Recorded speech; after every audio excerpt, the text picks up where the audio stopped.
പുറമേ ഉള്ള രൂപത്തിൻ്റെ അടിസ്ഥാനത്തിലല്ല ദൈവം സ്വരൂപത്തിൽ സൃഷ്ടിച്ചു എന്ന് പറഞ്ഞാൽ പിന്നെന്താണ്? ദൈവം ആത്മാവാകുന്നു, മനുഷ്യൻ ഒരു ആത്മജീവിയാണ്. അതാണ് ദൈവത്തിൻ്റെ സ്വരൂപത്തിലും സാദൃശ്യത്തിലും എന്ന് പറയുമ്പോൾ അർത്ഥം. ദൈവം ആത്മാവാണ്, മനുഷ്യനിൽ ആത്മാവുണ്ട്. ആത്മാവാണ്, മനുഷ്യനിലെ ആത്മാവാണ് അവനെ മൃഗങ്ങളിൽ നിന്ന് വ്യത്യസ്തനാക്കുന്നത്. ആത്മാവായ ദൈവം തൻ്റെ ആത്മസ്വരൂപത്തിൽ മനുഷ്യനെ സൃഷ്ടിച്ചു. മണ്ണുകൊണ്ട് അവനൊരു ശരീരം കൊടുത്തു. എന്നാൽ ആ ശരീരത്തിലേക്ക് ദൈവം തൻ്റെ ആത്മാവിനെ പകർന്നു കൊടുത്തു. He breathed upon him. അവൻ്റെ മൂക്കിൽ ജീവശ്വാസം ഊതി. മൂക്കിൽ ജീവശ്വാസം, ശ്വാസം എന്നുള്ളതിന് സ്പിരിറ്റിന് ഉപയോഗിക്കുന്ന, ആത്മാവിന് ഉപയോഗിക്കുന്ന സെയിം വാക്കാണ്. അവന് ദൈവം ആത്മാവിനെ കൊടുത്തു എന്നാണ് പറയുന്നത്. അവൻ്റെ മൂക്കിൽ ജീവശ്വാസം, ആത്മാവിനെ പകർന്നു കൊടുത്തു. പകർന്നു കൊടുത്തിട്ട് അവൻ ജീവനുള്ള ഒരു ദേഹിയായി തീർന്നു. ജീവനുള്ള ദേഹിയായി തീർന്നു. മൃഗങ്ങൾക്കെല്ലാം ജീവനില്ലേ? ഉണ്ടല്ലോ. അപ്പോൾ മനുഷ്യനിൽ എന്തുകൊണ്ടാണ് ഇത്ര സ്പെസിഫിക് ആയിട്ട് ജീവനുള്ള ദേഹിയായി തീർന്നെന്ന് പറയുന്നത്?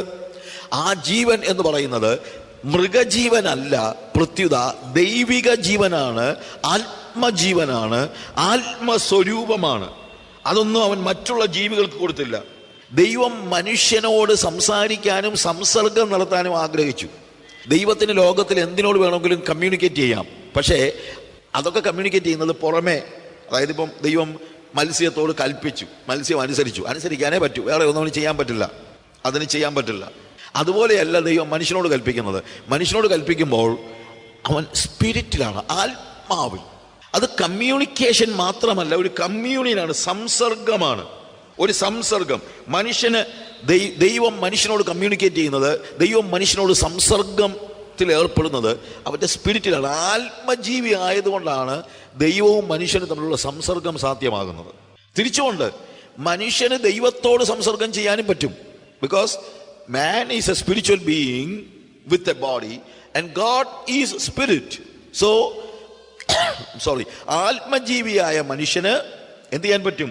ആത്മാവാകുന്ന ദൈവത്തോട് സംസർഗം ചെയ്യാൻ പറ്റുമെന്നല്ല, അതാണ് അവനെ, ആ ആത്മാവാണ് ഒരു കോമൺ ഫാക്ടർ.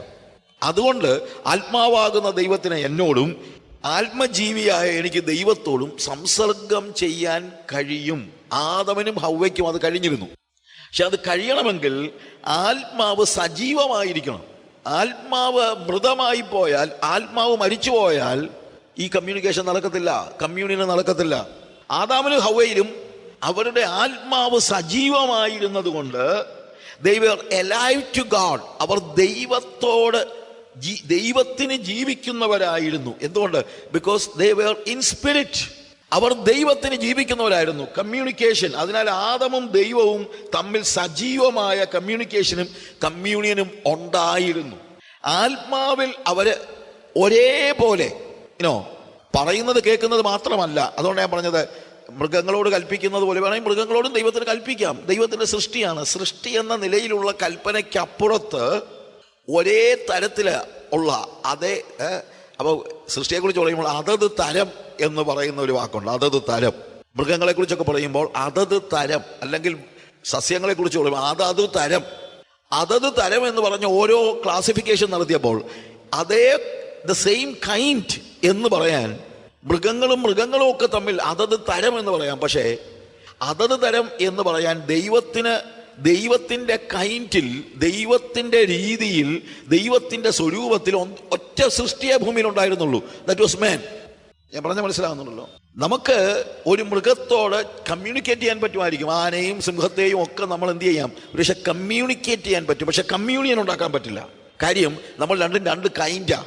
മൃഗത്തോടും വേണമെങ്കിൽ എനിക്ക് കമ്മ്യൂണിക്കേറ്റ് ചെയ്യാം, പക്ഷെ കമ്മ്യൂണിയൻ ഉണ്ടാകത്തില്ല. എന്നതുപോലെ ദൈവത്തിന് ഒരു ജീവജാലങ്ങളോടും കമ്മ്യൂണിയൻ ഉണ്ടാക്കാൻ പറ്റില്ല, പക്ഷെ മനുഷ്യനുമായിട്ട് കമ്മ്യൂണിയൻ ഉണ്ടാകാൻ പറ്റുമായിരുന്നു. എന്തുകൊണ്ട്? Because he was created in the same kind. അവന്റെ സ്വരൂപത്തിലും സാദൃശ്യത്തിലും സൃഷ്ടിക്കപ്പെട്ടതുകൊണ്ട് അവിടെ ദൈവ സംസർഗം സാധ്യമാക്കിയത് നമ്മിൽ സജീവമായിരുന്ന, ആദമിലും ഹവ്വയിലും സജീവമായിരുന്ന ആത്മാവായിരുന്നു. ദൈവം പറഞ്ഞത് ആദം കേട്ടെന്ന് മാത്രമല്ല, അതവനെ ജീവിപ്പിച്ചു. അവന്റെ സംസാരം മതിയായിരുന്നു. അവന് വേറെ ഒന്നും വേണ്ടായിരുന്നു. അവന്റെ ജീവിതത്തിന്റെ പ്രമോദം എന്ന് പറയുന്നത് ദൈവമായിരുന്നു. അവൻ എല്ലാ മൃഗങ്ങളോടും എല്ലാ മനുഷ്യരോടും അവൻ കമ്മ്യൂണിക്കേറ്റ് ചെയ്യാൻ പറ്റുമായിരുന്നു, അവൻ സംസാരിക്കാൻ. ഹൗവയ്ക്ക് പാമ്പിനോട് പോലും കമ്മ്യൂണിക്കേറ്റ് ചെയ്യാൻ കഴിയുമായിരുന്നു. പക്ഷേ അതിനകത്തൊന്നും അല്ല അവർ സന്തോഷം കണ്ടെത്തിയത്, അതല്ല അവരെ ജീവിപ്പിച്ചത്. അവരെ ജീവിപ്പിച്ചത് എന്താണ്? അവർക്ക് ദൈവവുമായിട്ടുള്ള സംസർഗമായിരുന്നു അവരെ ജീവിപ്പിച്ചത്. ആ സംസർഗം അതാണ് ജീവൻ തരുന്നത്. യേശു കർത്താവിൻ്റെ അടുത്ത് പ്രലോഭനവുമായി ചെല്ലുന്ന പിശാചിനോട് കർത്താവ് പറയുന്ന ഒരു വാക്കുണ്ടല്ലോ. കർത്താവിനോട് പിശാച് പറഞ്ഞു, if you are the son of God turn these stones into loaves of bread. നീ ദൈവപുത്രനെങ്കിൽ ഈ കല്ല് അപ്പമായി തീരാൻ കൽപ്പിക്ക്. ഉടനെ കർത്താവ് എന്താ പറഞ്ഞത്? ഞാൻ ദൈവപുത്രനാണെന്നുള്ളതിന് എനിക്ക് സംശയമൊന്നുമില്ല. അത് ഞാൻ മനസ്സിലാക്കുന്നത് അത്ഭുതം പ്രവർത്തിച്ചത് കൊണ്ടൊന്നുമല്ല. അത് ഞാൻ മനസ്സിലാക്കുന്നത് എനിക്ക് പിതാവുമായിട്ടുള്ള പ്രോപ്പർ കമ്മ്യൂണിക്കേഷൻ കൊണ്ടാണ്. കർത്താവ് പറയാണ്, every word that proceeds from the mouth of the Lord enlivens me. I do not need any other proof. എനിക്ക് ഞാൻ ദൈവപുത്രനാണെന്നുള്ളതിന് വേറെ തെളിവൊന്നും വേണ്ട. കാര്യം I have proper communion and communication with my father. മനുഷ്യൻ അപ്പം കൊണ്ട് മാത്രമല്ല, ദൈവത്തിന്റെ വായിൽ നിന്ന് വരുന്ന സകല വചനങ്ങളും അവനെ ജീവിപ്പിക്കുന്നു. എന്തുകൊണ്ട് യേശുവിന് ഇത് ജീവനായി തീർന്നു? Because he was alive to God. ആദമിന് അത് ജീവനായിരുന്നു. എന്തുകൊണ്ട്? Because Adam was alive to God. അവൻ ദൈവത്തിന് ജീവിക്കുന്നവനായിരുന്നത് കൊണ്ട് ദൈവത്തിന്റെ കമ്മ്യൂണിക്കേഷൻ, ദൈവത്തിന്റെ കമ്മ്യൂണിയൻ അവനെ ജീവിപ്പിച്ചു. ആത്മാവ് സജീവമായിരുന്ന അവസ്ഥ, അവൻ ജീവനുള്ള ദേഹിയായി തീർന്നു. അവന്റെ ദേഹത്തിനുള്ളിൽ, ദേഹിക്കുമുള്ളിൽ ഒരു സ്പിരിറ്റ്, ഒരു ആത്മാവ്, ഒരു ജീവൻ ഉണ്ടായിരുന്നു. എന്നാൽ അങ്ങനെ ജീവൻ പ്രാപിച്ച സ്പിരിറ്റ് സജീവമായിരുന്ന, ആത്മാവ് സജീവമായിരുന്ന ആദമിനോട് ദൈവം ഒരു മുന്നറിയിപ്പ് കൊടുത്തു. കാര്യമൊക്കെ കൊള്ളാം, ഇപ്പം നമ്മൾ നല്ല കമ്മ്യൂണിയനൊക്കെ ഉണ്ട്, സംസർഗമുണ്ട്. എന്നാൽ ഞാൻ പറഞ്ഞ വാക്കുകൾ അനുസരിക്കാതെ നീ ഈ നന്മതിന്മകളെ കുറിച്ചുള്ള അറിവിന്റെ വൃക്ഷഫലം തിന്നുന്ന നാളിൽ നീ മരിക്കും എന്നവിടെ പറയുന്നത് റിബല്യൻ, പാപം ചെയ്യുന്ന നാളിൽ സംസർഗം നഷ്ടപ്പെടുമെന്നാണ് പറയുന്നത്. അതായത് when you become rebellious, when you commit a sin, you know what is going to happen? Your spirit is going to die. നിന്റെ ആത്മാവ് എനിക്ക് നേരെ മരിക്കാൻ പോകുകയാണ്. അത് കഴിഞ്ഞാൽ കമ്മ്യൂണിക്കേഷൻ ചിലപ്പോൾ പറ്റിയെന്നിരിക്കും, പക്ഷെ കമ്മ്യൂണിയൻ ഉണ്ടാകത്തില്ല. അത് കഴിഞ്ഞിട്ടും ദൈവം ആദാമിനോട് സംസാരിക്കുന്നുണ്ട്, പക്ഷെ സംസർഗം ഉണ്ടായില്ല. സംസാരമുണ്ട്, സംസർഗമില്ല. നേരത്തെ അങ്ങനെയല്ല, സംസാരവുമുണ്ട്, സംസർഗവുമുണ്ട്. എന്നാൽ പാപം ചെയ്തു കഴിഞ്ഞപ്പോൾ സംസാരം നഷ്ടപ്പെട്ടില്ലെങ്കിലും സംസർഗം നഷ്ടപ്പെട്ടു. പാപം ചെയ്തപ്പോൾ മനുഷ്യനിലെ ആത്മസ്വരൂപം കെട്ടുപോയി. ഇപ്പോൾ ആദാം ദൈവത്തിന് മരിച്ചു. ഇന്നലെ വരെ അവൻ ദൈവത്തിന് സജീവനായിരുന്നു, ഇന്ന് അവൻ ദൈവത്തിന് മരിച്ചു. അവന്റെ ആത്മാവ് ദൈവ സംസർഗം നിർത്തി.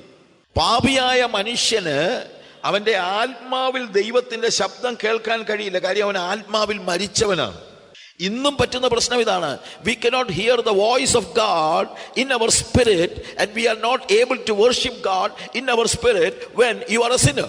പാപിയായ ഒരു മനുഷ്യന് ആത്മാവിൽ ആരാധിക്കാൻ പറ്റില്ല. പാപിയായ ഒരു മനുഷ്യന് ആത്മാവിൽ ദൈവത്തെ അറിയാൻ കഴിയില്ല. ആത്മാവിൽ മരിച്ചവന് ദൈവത്തെ ആത്മാവിൽ ആരാധിക്കാൻ കഴിയില്ല. Because he is dead in spirit. അങ്ങോട്ടും ഇങ്ങോട്ടും സംസർഗം പറ്റത്തില്ല. ദൈവം പറയുന്ന ഇവന് കേൾക്കാനും പറ്റില്ല, ദൈവത്തോട് ഇവനോട് സംസാരിക്കാനും പറ്റില്ല. നമുക്ക് വേണ്ടി നമ്മളൊക്കെ പറയാം എൻ്റെ ദൈവമേ എന്നൊക്കെ വിളിക്കാം, കാര്യം ശരിയാണ്. പക്ഷേ ആത്മാവിലേക്ക് ഇത് കടന്നു ചെല്ലത്തില്ല.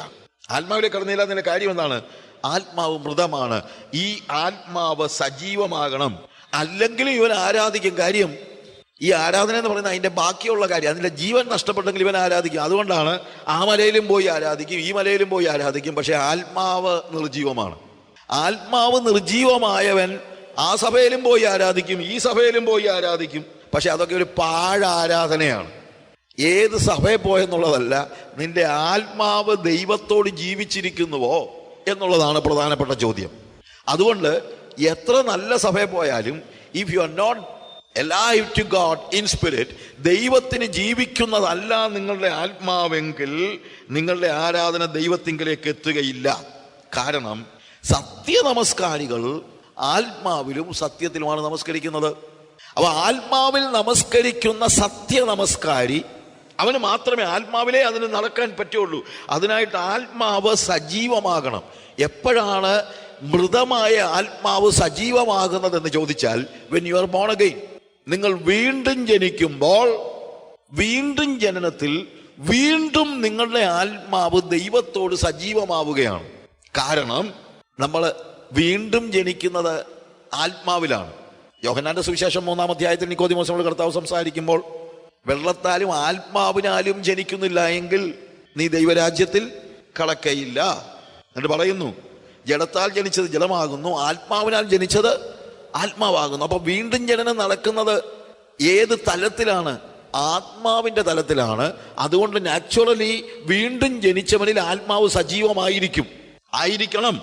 വീണ്ടും ജനിക്കുമ്പോൾ നമ്മൾ എഫേസ്യ ലേഖനം 2-ാം അധ്യായത്തിന്റെ 1-ാം വാക്യം വായിക്കുമ്പോൾ, അതിക്രമങ്ങളിലും പാപങ്ങളിലും മരിച്ചിരുന്നവരായ നമ്മയും അവൻ ഉയിർപ്പിച്ചു. എഫേസ്യ ലേഖനം 2-ാം അധ്യായത്തിന്റെ 1-ാമത്തെ, അതിക്രമങ്ങളിലും പാപങ്ങളാലും മരിച്ചവരായ നിങ്ങളെയും അവൻ ഉയിർപ്പിച്ചു. നമ്മളെ ഉയിർപ്പിച്ചു, ഒരു പുതിയ ജനനം നമുക്ക് നൽകി, ഉയിർപ്പ് നൽകി. ഈ പുതുജനനം ശരീരത്തിലല്ല നടക്കുന്നത്. കാരണം മരണം നടന്നതും ശരീരത്തിലല്ല. ദൈവം പറഞ്ഞു, ഈ വൃക്ഷത്തിന്റെ ഫലം തിന്നുന്ന നാളിൽ നീ മരിക്കും. പക്ഷെ അന്ന് ശാരീരിക മരണം നടന്നോ? ഇല്ല. മരണം നടന്നത് ആത്മാവിലായതുകൊണ്ട് വീണ്ടും ജനനത്തിൽ പാപിയുടെ മരണം നടക്കുന്നത്, അതിക്രമങ്ങളിലും പാപങ്ങളിലും മരിച്ചിരുന്നവരായ നിങ്ങളെയും, അതിക്രമങ്ങളാലും പാപങ്ങളാലും മരിച്ചിരുന്നവരെന്ന് പറയുന്ന ഈ മരിച്ചിരുന്നവരെന്ന് പറയുന്നത് ശരീരത്തിൽ മരിച്ചവരെ കുറിച്ചാണോ പറയുന്നത്? അല്ല. ആ മരണം നടന്നത് ശരീരത്തിലല്ല. അതുകൊണ്ട് തന്നെ വീണ്ടും ജനിക്കുമ്പോൾ ജനനം നടക്കുന്നതും ശരീരത്തിലല്ല. എവിടെയാണ് നടക്കുന്നത്? ആത്മാവിൽ. ആത്മാവിൽ മരിച്ചിരുന്നവരായ നിങ്ങളെയും ഇപ്പോൾ ആത്മാവിൽ എന്ത് ചെയ്തിരിക്കുന്നു? ഉയിർപ്പിച്ചിരിക്കുന്നു. ആത്മാവിൽ നിങ്ങളെ വീണ്ടും ജനിപ്പിച്ചിരിക്കുന്നു. ആത്മാവിൽ മരിച്ചിരുന്നവരായ വ്യക്തികൾ ആത്മാവിൽ ജനിക്കണം. അങ്ങനെ വീണ്ടും ജനനത്തിലൂടെ നിങ്ങൾ ആത്മാവിൽ ജനിക്കുമ്പോൾ, അതാണ് അതിക്രമങ്ങളാൽ മരിച്ചിരുന്നവരായ നമ്മളെ അവൻ ഉയിർപ്പിച്ചു, അഥവാ നമ്മിലേക്ക് അവൻ ജീവൻ പമ്പ് ചെയ്തു തന്നു. ആ ജീവൻ ഏത് ജീവനാണ്? ദൈവാത്മാവിന് സംസർഗം നടത്താൻ കഴിയുന്ന ആത്മാവിലെ പുതിയ ജീവൻ. അത് നടത്താൻ വേണ്ടി, ആ ആത്മാവിലുള്ള പുതിയ ജനനം തരാൻ വേണ്ടിയാണ് യേശു കർത്താവ് ഭൂമിയിലേക്ക് വന്നത്.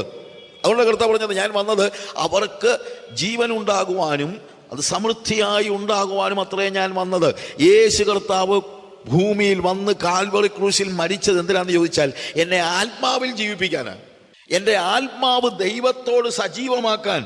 നമ്മുടെ മുറിഞ്ഞുപോയ കമ്പി, നേരത്തെ ദൈവമായിട്ട് സംസർഗമില്ലായിരുന്നു, മുറിഞ്ഞുപോയ കമ്പി കൂട്ടിയോജിപ്പിക്കുന്നത് പോലെ ഞാനും ദൈവവും തമ്മിലുള്ള കമ്മ്യൂണിയൻ, ആ സംസർഗം നഷ്ടപ്പെട്ടിരുന്ന അവസ്ഥയിൽ യേശു കർത്താവ് ഭൂമിയിൽ വന്നിട്ട് അവൻ എന്നെ റിക്കൺസൈൽ ചെയ്ത് ദൈവവുമായിട്ട് എന്നെ നിരപ്പിച്ചു, എന്നെ നീതീകരിച്ചു, സമമാക്കി, ആക്സസ് തന്നു. റോമാലേഖനം 5-ാം അധ്യായത്തിൽ 1-ാം വാക്യത്തിൽ, വിശ്വാസത്താൽ നീതീകരിക്കപ്പെട്ട ശേഷം ഇപ്പോൾ നമുക്ക് ദൈവത്തോട് സമാധാനമുണ്ട്. അവിടെ താഴോട്ട് വായിക്കുമ്പോൾ, അവൻ്റെ രക്തത്താൽ നീതീകരിക്കപ്പെട്ട ശേഷം അവൻ രക്തം ചൊരിഞ്ഞ് എന്നെ ദൈവവുമായിട്ട് നിരപ്പിച്ചു, ഒരു ലെവലിലാക്കി. ഇപ്പൊ എനിക്ക് നടന്നു കയറി ചെല്ലാം. നേരത്തെ പറ്റത്തില്ലായിരുന്നു, ഞാൻ കുഴി കിടക്കുകയായിരുന്നു. എനിക്കും ദൈവത്തിനും മധ്യത്തിൽ, ദൈവം ഒത്തിരി ഉയരത്തിൽ, ഞാൻ ഏതോ അധമ പാതാളത്തിലും കിടന്നിരുന്ന സാഹചര്യത്തിൽ കാൽവറി ക്രൂശിൽ അവന്റെ ഒരു കൈ കൊണ്ട് താഴെ പാതാളത്തിൽ കിടന്ന എൻ്റെ കയ്യിൽ പിടിച്ചിട്ട് ക്രൂശിലൂടെ കടത്തിവിട്ട് എൻ്റെ പാപങ്ങളെ മോചിച്ച്, അങ്ങനെ അല്ലാതെ കൈ ഇങ്ങനെ പിടിപ്പിക്കുകയല്ല, എന്നെ കൂടി ഈ ക്രൂശെ കൂടി ഒന്ന് കയറ്റി വിട്ടു. അങ്ങനെ അവൻ്റെ മരണത്തിലൂടെ, അവൻ്റെ രക്തത്തിലൂടെ എന്നെ മുക്കിയെടുത്ത് അപ്പുറത്ത് നിന്ന ദൈവത്തിൻ്റെ കയ്യിൽ എന്നെ നീതീകരിച്ചാ കയറ്റിവിട്ടത്. അവൻ്റെ രക്തത്താൽ നീതീകരിക്കപ്പെട്ടു. അല്ലാതെ ദൈവവുമായിട്ട് സംസർഗം കഴിയുമായിരുന്നില്ല. പക്ഷെ ഇപ്പൊ സംസർഗം പറ്റും. എന്തുകൊണ്ട്?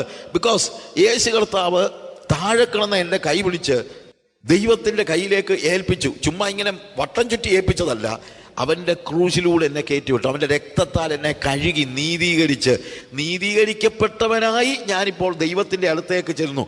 അങ്ങനെ ചെല്ലുമ്പോൾ എനിക്കവിടെ ഒരു ആക്സസ് ഉണ്ട്. അതാണ് 2-ാം വാക്യത്തിൽ, 5-ാമത്തെ 2-ാം വാക്യത്തിൽ, അവൻ മൂലം നാം ഇപ്പോൾ നിൽക്കുന്ന കൃപയിങ്കലേക്ക് നമുക്ക് പ്രവേശനവും ലഭിച്ചിരിക്കുന്നു. ആക്സസ് കിട്ടി.